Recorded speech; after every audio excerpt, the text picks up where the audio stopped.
Beberapa bulan menjelang akhir masa jabatannya, DPR RI periode 2019-2024 mengajukan inisiatif revisi Undang-Undang Nomor 2 Tahun 2002 tentang Kepolisian Negara Republik Indonesia.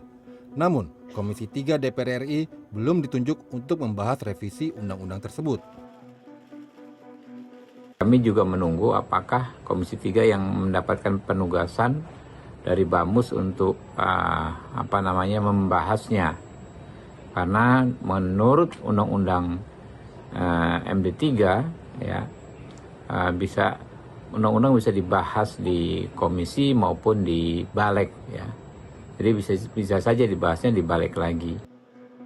Revisi yang diajukan tersebut mencakup banyak hal, mulai dari kewenangan yurisdiksi kepolisian, penyadapan, kewenangan Badan Siber dan Intelkam Polri, hingga batas usia pensiun. Dalam hal yurisdiksi, kepolisian berwenang menegakkan hukum bukan hanya di wilayah Indonesia, tapi juga kedutaan Indonesia di luar negeri, kapal dan pesawat berbendera Indonesia, hingga ruang siber. Dalam revisi tersebut, polisi juga disebutkan berwenang melakukan penyadapan sesuai dengan undang-undang. Namun, undang-undang yang mengatur tentang penyadapan malah belum ada. Di ruang siber, polisi berwenang melakukan penindakan, pemblokiran, pemutusan, dan pelambatan akses ruang siber. Selain itu, Intelkam Polri juga berwenang memeriksa aliran dana serta mengatasi ancaman keamanan dan kedaulatan nasional. Untuk batas usia pensiun, perwira polisi kini pensiun pada usia 60 tahun.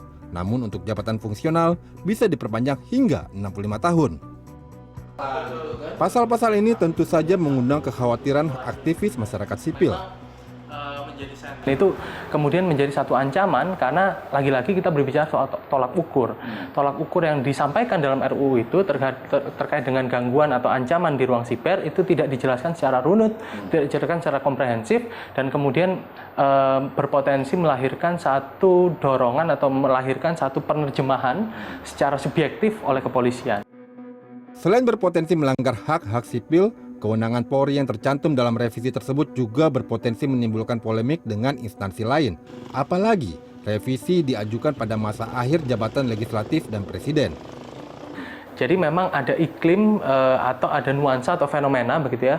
Kemudian proses legislasi yang terburu-buru, tertutup dan minim partisipasi publik. Dan ini memang punya nuansa untuk mendorong supaya publik tidak bisa mengawal secara lebih komprehensif terhadap proses perbaikan atau revisi terhadap Undang-Undang Polri. Namun demikian, dalam revisi undang-undang itu justru tidak dibahas detail mengenai komisi etik dan komisi kepolisian. Padahal komisi etik diperlukan untuk kontrol internal terkait pelaksanaan wewenang kepolisian. Yun Hermawan, Dwi Ari, Jakarta.